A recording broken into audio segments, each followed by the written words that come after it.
उपरे भारतर बड़ प्रहार देशरे मारिबा आगरो बुड़े मारिला भारत पाक छाड़ी जाउछंती लोके आतंकी स्थान को हाथ में न मारी भातरे मारुछि भारत।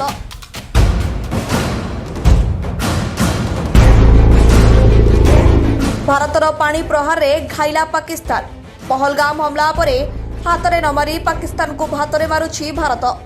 आरंभ कर देइछि वाटर वार ना गोली ना युद्ध तथापि मोदी चाल रे धराशायी पाकिस्तान रे एबे बुड़ी मरिबा स्थिति। सिंधु जल चुक्ति रद्द करी भारत खेलिथिबा कूटनैतिक मास्टर स्ट्रोक परे एबे पानी पानी होइछि पाकिस्तान।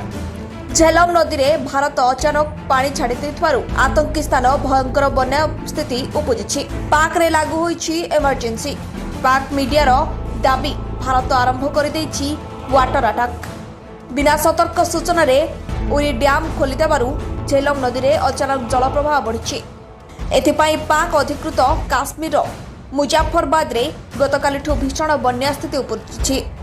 झेलम और एहार उपनदी अनेक स्थान रे अचानक 20 फुट उच्चतार पानी प्रवाहित होइथबारु हाहाकार खेली जाइछि।